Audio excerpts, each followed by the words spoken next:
हल्की सी मुस्कान की खुशबू दिल में फूल खिलाए।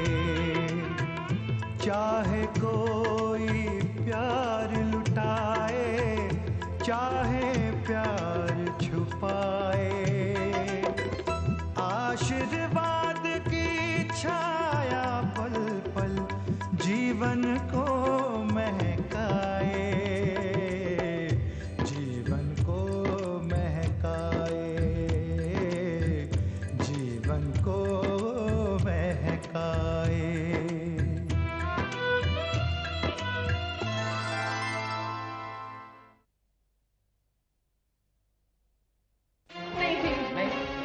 चलो अलीदा। तुम्हें पता है शादी के दिन सुभाष घर छोड़कर चला गया था अमीता से शादी करने। अमीता, किसी को हमारे बारे में पता चल गया?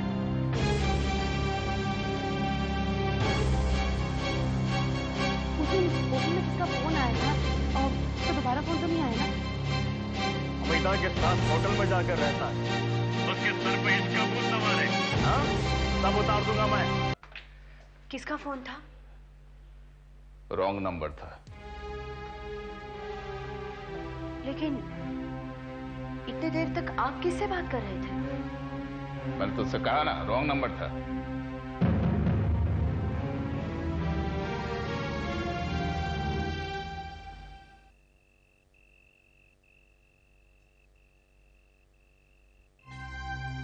अपने बेटे को समझा दो कि जो वो कर रहा है बिल्कुल गलत है।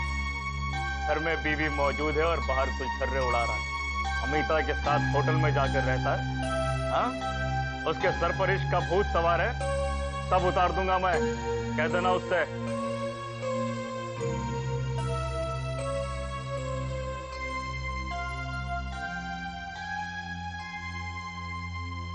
नींद नहीं आ रही है? नहीं।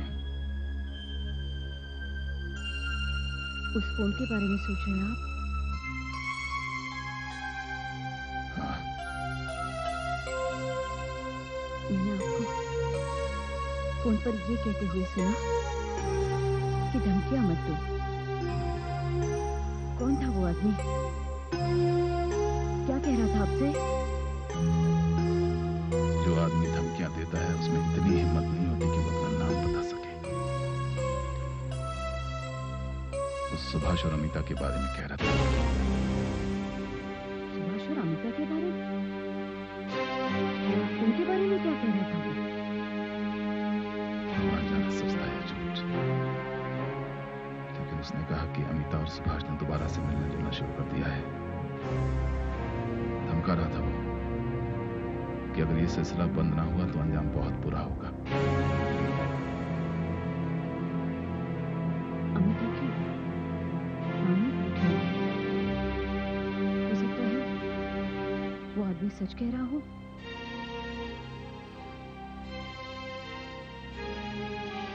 ये बात सच है तो इसका अंजाम बहुत बुरा होगा। अम्मा को इस बारे में पता चल जाएगा तो पता नहीं उस पर क्या गुजरेगी।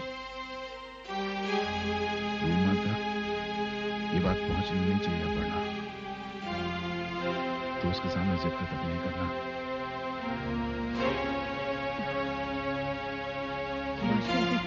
ये किस्सा खत्म नहीं किया तो वो आदमी दोबारा फोन करेगा। तब क्या करेंगे हम? वो आदमी है कौन? उसका इस मामले से क्या संबंध है? मैं भी यही सोच रहा हूँ। उसका भी पता चल जाएगा पड़ना।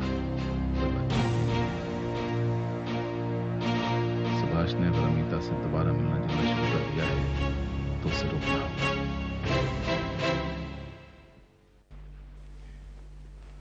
बाबूजी चाय। फोन उठाओ। जी।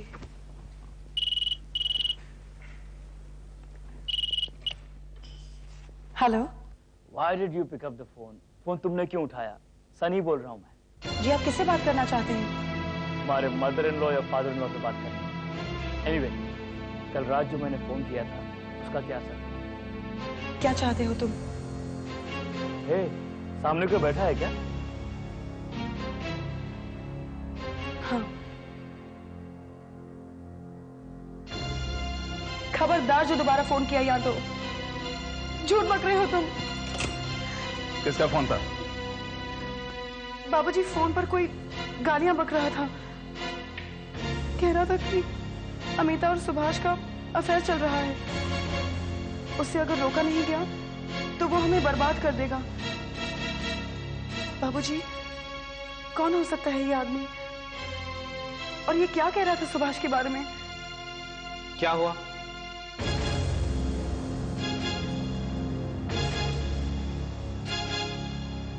तुम रो क्यों रही हो? मैंने जो सुना है, अगर वो सच है तो रोना ही मेरी नसीब में लिखा है।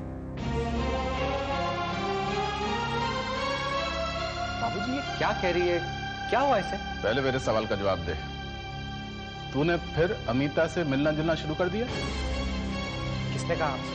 किसी ने भी कहा हो? ये बात सच है या नहीं? बिल्कुल गलत है बाबूजी। मैं अमिता से नहीं मिला। जिसने भी कहा है झूठ कहा है।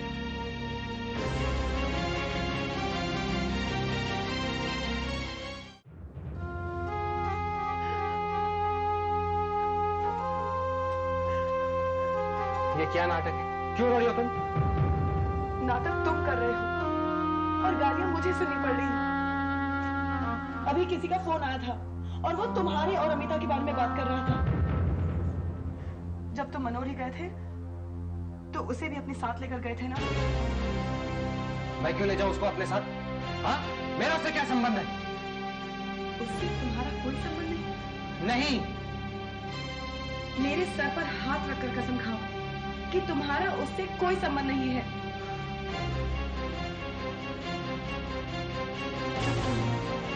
कसम खाओ मेरी। मैं तुम्हारे सर की कसम खाता हूं। मेरा किसी से कोई संबंध नहीं, समझी?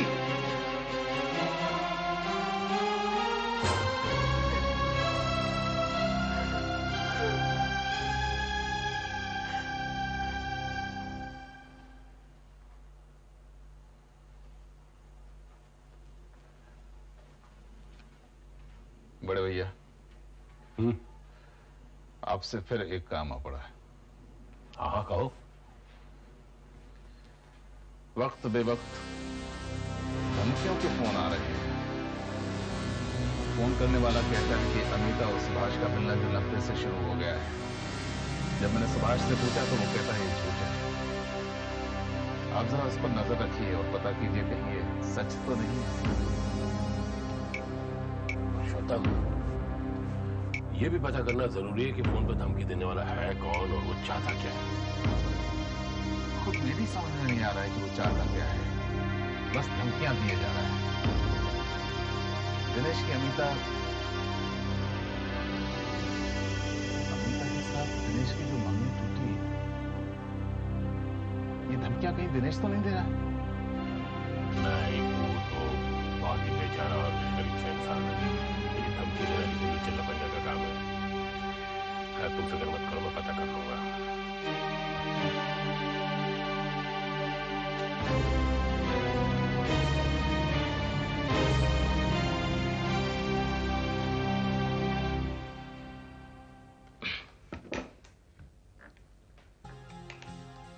हैरत हो रही है मुझे। जो कुछ मैंने सोचा था वही हो रहा है। क्या सोच रहे थे? ये कि तुम मेरे लिए खाना पकाओगी, मेरे लिए परसोगी, हम दोनों साथ में बैठकर खाना खाएंगे। कितना अच्छा लग रहा है ना? अच्छा तुम ये बताओ, खाना पसंद आया नहीं? अरे बहुत पसंद आया। घर का बना हुआ इतना मजेदार खाना मेरे नसीब में तो कभी खाए। लेकिन आज के बाद मैं तो फरमाइश करके तुमसे खाना बनवाया। तुम जो कहोगे, जब कहोगे मैं पका दूंगी।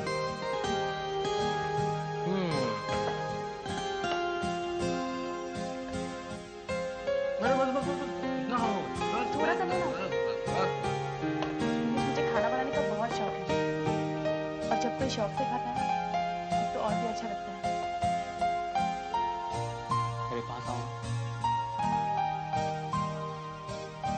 मैं तो तुम्हारे पास ही। हमेशा बाद तुम कहोगी मुझे देर हो रही है, मुझे घर जाना है, और तुमसे अलग होने का मेरा जरा भी दिल नहीं। जानती हो प्रीति, जब तुम चली जाती हो तो मैं क्या सोचता रहता हूँ? क्या सोच रहे? जो वक्त हमने साथ में गुजारा है उसका एक एक पल याद करता हूँ। तुमने मेरी तरफ कैसे देखा, तुमने मुझसे क्या बातें की, ये सब सोचता रहता हूँ। यानी तुम अकेले नहीं हो? मैं हमेशा तुम्हारे साथ हूँ। मेरे ख्याल में तुम हमेशा मेरे पास हो, लेकिन दिल अब उस साथ पे नहीं बस।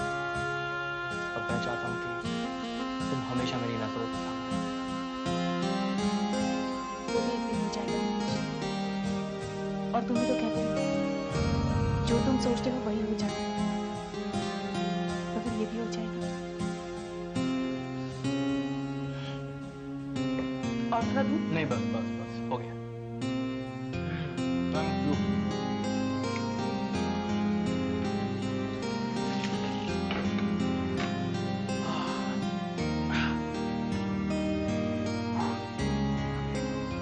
दिनेश, मेरे जाने पता का है मुझे।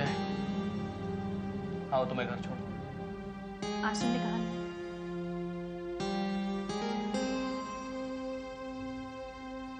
थोड़ी देर और रुक जा। तुम रुकती तो हो नहीं, तो कहने से क्या फायदा?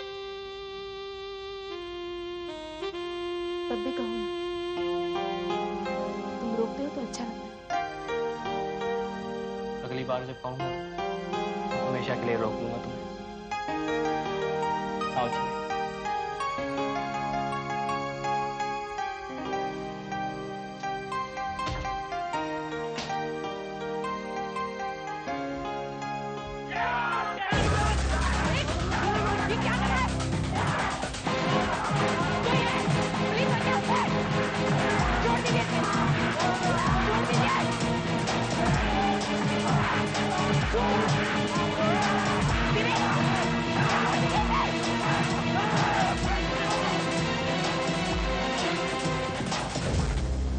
दिनेश, दिनेश, मुझे घर ले चलो।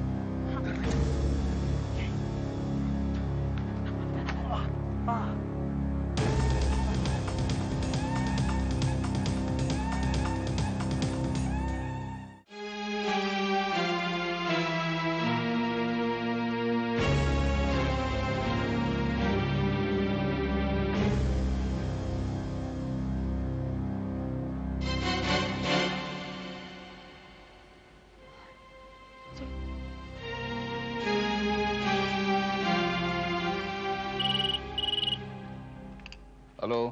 बाबूजी, बाबूजी, मैं प्रीति बोल रही हूँ। क्या हुआ प्रीति, तू इतनी घबराई हुई सी क्यों बोल रही है? बाबूजी, दिनेश पर कुछ गुंडों ने हमला कर दिया है। उसे बहुत चोट आई है। आप प्लीज डॉक्टर को लेकर यहाँ जल्दी आइए। अरे तू कहाँ आने के लिए कह रही है, और तू वहां दिनेश के साथ क्या कर रही है? बाबूजी, इस वक्त कोई सवाल मत पूछिए। आप यहाँ आ जाइए, मैं सब आपको बता दूंगी। अच्छा मैं आ रहा हूँ, तू जहां से बोल रही है वहां का पता बता। हाँ हाँ हाँ मैं जानता हूँ, मैं आ रहा हूँ। अपर्णा,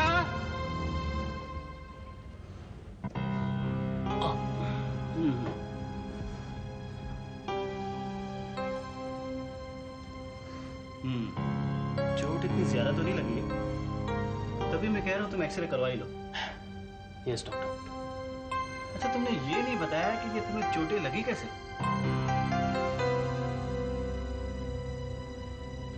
जी वो मेरा पैर फिसल गया और मैं सीढ़ियों से गिर पड़ा। Okay, get well soon. कल सुबह मेरे क्लिनिक पर आते। जी डॉक्टर साहब। ठीक है, चलो सर, इजाजत है। हम लोग भी निकल ही रहे हैं, आपको क्लिनिक पर छोड़ दें। ठीक, ओके, थैंक यू। चलो प्रीति। बाबूजी, मैं थोड़ी देर रुक जाती हूँ। चलो। अंकल, आप लोग यहाँ आए उसके लिए बहुत बहुत शुक्रिया। हाँ चलो। चलिए।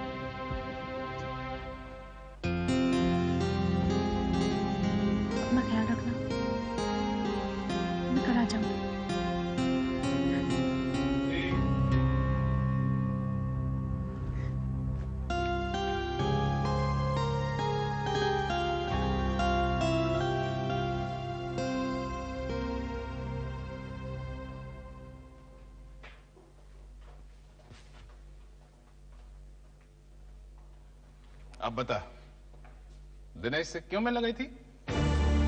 मैं उससे मिलती रहती हूँ बाबूजी। मिलती रहती है? क्यों? क्योंकि मुझे उससे मिलना अच्छा लगता है। जिस कॉलेज में मैंने एडमिशन लिया है वही दिनेश कंप्यूटर कोर्स कर रहा है, तो उससे मिलना हो जाता है बाबूजी। उससे मिलना हुआ और तूने उससे मेलजोल बढ़ा लिया है? तुम लोगों को साथ साथ घूमते फिरते लोग देखेंगे तो क्या सोचेंगे?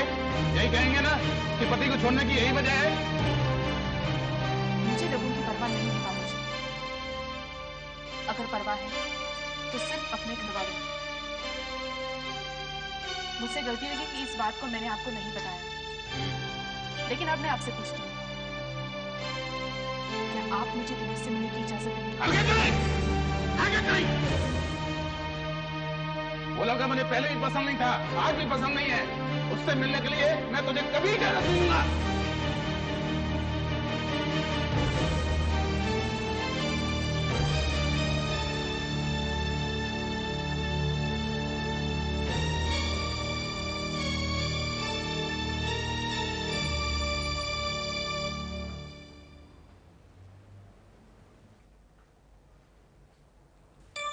दुल्हन तुम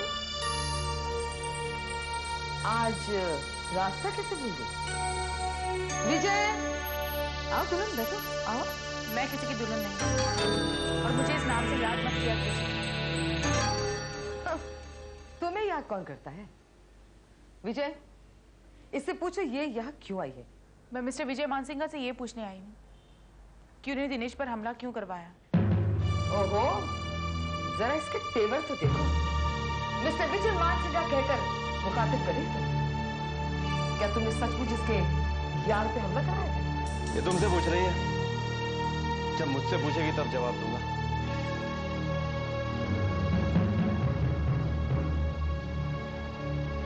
मैंने ये सवाल आप ही को पूछा है। अच्छा, तो मैं भी तुमसे एक सवाल पूछना चाहता हूं। जब तुम इस घर में रह रही थी मेरी बीवी की हैसियत से, क्या तब भी तुम्हारा उस दिनेश के साथ चक्कर चल रहा था? ये गंदा इल्जाम आप मुझ पर मत लगाइए। जिसके साथ जिंदगी भर का साथ निभाना था उसके साथ मैं बेवफाई कैसे कर सकती थी? और आप ये अच्छी तरह जानते हैं कि ये इल्जाम झूठा है, लेकिन फिर भी पूछ रहे हैं क्योंकि मेरे सवाल का आप जवाब नहीं देना चाहते। तुम अपने सवाल का जवाब सुनना चाहती हो ना? तो सुनो। हाँ, मैंने ही दिनेश पर हमला करवाया था। अब अगर तुम इस बात को साबित कर सकती हो, जाओ मेरे खिलाफ रिपोर्ट लिखवा दो। मैं चाहूं तो आपको जेल भिजवा सकती हूं और मैं ये साबित भी कर सकती हूं, लेकिन जब आप पुलिस की कैद में थे और मैं आपको देखने आई थी तो मेरा मन कांप उठा था। वही कैफियत आज भी है। मैं आपका बुरा कभी नहीं सोच सकती और आपका बुरा होते देख भी नहीं सकती, इसलिए मेहरबानी करके मेरे सुख के आड़े मत आइए।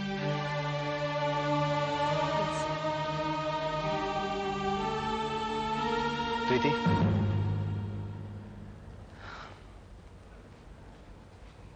प्रीति जाने से पहले ये तो सुनती जाओ कि मैंने ऐसा क्यों किया।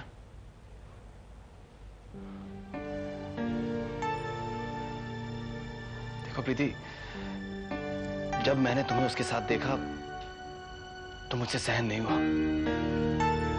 मुझे ऐसे लगा जैसे जैसे तुम्हें मुझसे कुछ छीन रहा है। मैं मानता हूं कि मैं एक अच्छा इंसान नहीं हूं, बहुत बुरा हूं मैं, लेकिन ये बुरा आदमी आज भी तुम्हें बहुत चाहता है। शायद मेरा सबसे बड़ा कसूर यही है। I am sorry.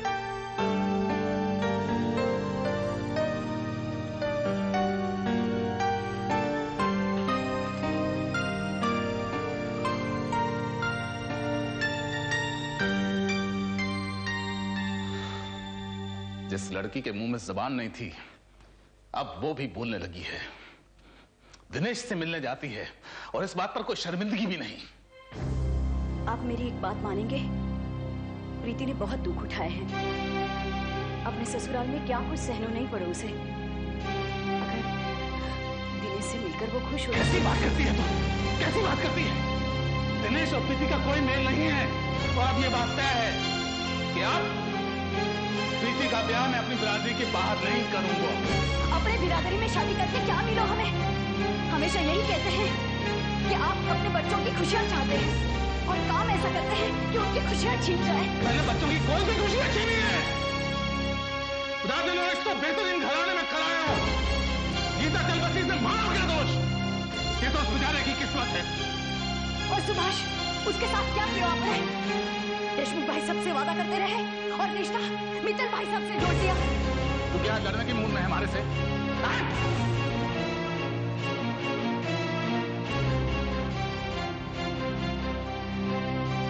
मैं आपसे लड़ नहीं रही हूँ। मैं सिर्फ इतना कहना चाहती हूँ कि आप ये कहना छोड़ दीजिए कि आप जो भी करते हैं बच्चों की खुशी के लिए करते हैं। सुभाष को रिश्तो इतने अमीर घराने में कराया हो, इसमें भी हमारा स्वार्थ तो है तन्ने। और तू ये क्यों भूल गई? तू खुद भी तो यही चाहती थी। बात की बात है, सुभाष का ब्याह अमिता से हो जाना चाहिए था। अपनी जिंदगी गुजार चुके हैं, बच्चों को अपनी पसंद की जिंदगी गुजारने का हक हम उन्हें क्यों नहीं देते? आज मैं तुम सब लोगों की नजरों में बुरा बन गया हूं, लेकिन एक वक्त आएगा जब तुम लोगों को हमारी बातें याद आवेंगी। तब कहोगे मैं जो कहता था ठीक कहता था।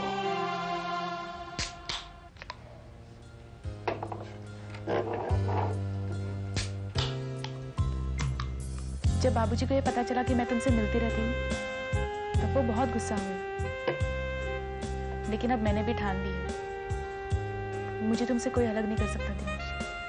तो क्या उनकी मर्जी के खिलाफ मुझसे शादी करोगी? नहीं, ऐसा तो मैं नहीं करूंगी। मैं बाबूजी को दुख नहीं पहुंचा सकती, लेकिन उन्हें मनाकर मैं जरूर तुमसे शादी कर लूंगी। और अगर वो नहीं माने तो? सच पूछो प्रीति, तो ज्यादा पॉसिबिलिटी इस बात की है कि वो नहीं मानेंगे। अगर बाबूजी नहीं माने तो मैं किसी से भी शादी नहीं करूंगी। कम से कम मुझे इस बात की तो आजादी रहेगी कि मैं तुमसे मिल सकूं। हमारे दुश्मन बहुत हैं दिनेश, और उन सबका सामना करना है मुझे। किस दुश्मन की बात कर रही हो तुम? वही जिनके साथ मेरी शादी हुई थी, जिन्होंने तुम पर हमला करवाया था। विजय ने हमला करवाया मुझ पर? लेकिन वो ऐसा क्यों करेगा? जलन और हसद के मारे। मैं खुश हूं, ये उनसे देखा नहीं जाता दिनेश, इसलिए आज मैं उनके घर जाकर उनसे कहकर आई हूं कि मुझे मालूम है कि हमलावर कौन है, और अगर दोबारा उन्होंने ऐसी हरकत की तो मैं उन्हें जेल पहुंचा दूंगी। इतनी हिम्मत कहां से आ गई तुम्हें? कमजोर बनकर रही इसलिए हमेशा दुख उठाती रही दिनेश, लेकिन अब मुझे अपनी जिंदगी में खुशियां चाहिए, और उन्हें हासिल करने के लिए हिम्मत तो जुटानी पड़ेगी। हाँ प्रीति,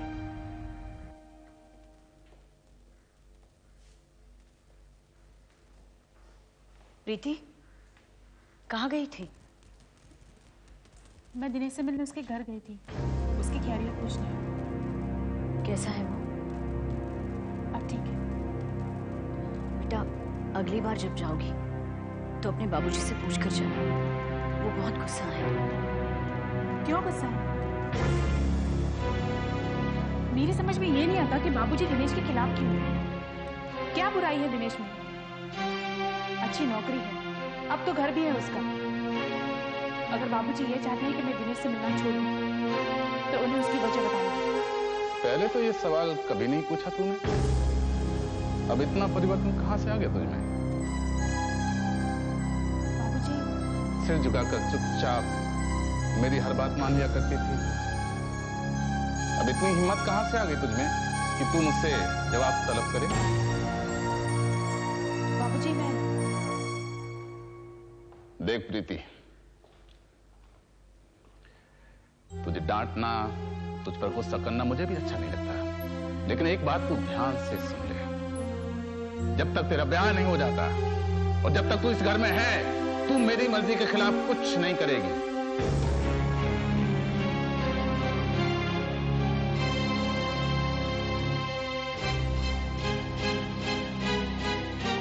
इसका मतलब अगर मुझे अपनी घर तो ये घर छोड़ना होगा? ये क्या, कैसी बातें कर रही हैं? उसने सवाल पूछा है मुझसे, जवाब भी मैं ही दूंगा। प्रीति, इसका फैसला मैं तुझ पर छोड़ता हूं। अगर तुझे लगता है कि तेरी माँ और तेरे बाबूजी तेरे लिए कोई अहमियत नहीं रखते, तो जो मर्जी आए कर। इतना तो तय है कि इस घर का नियम बदलेगा नहीं। इस घर में वही होता आया है जो मैंने चाहा है, और वही होता रहेगा।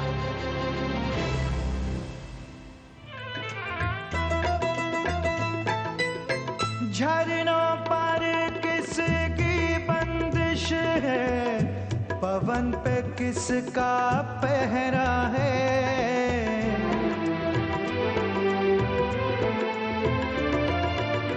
लहरों को किसने बांधा है, किरण पे किसका पहरा है। फिर क्यों दिल के अरमानों पर कोई रोक लगा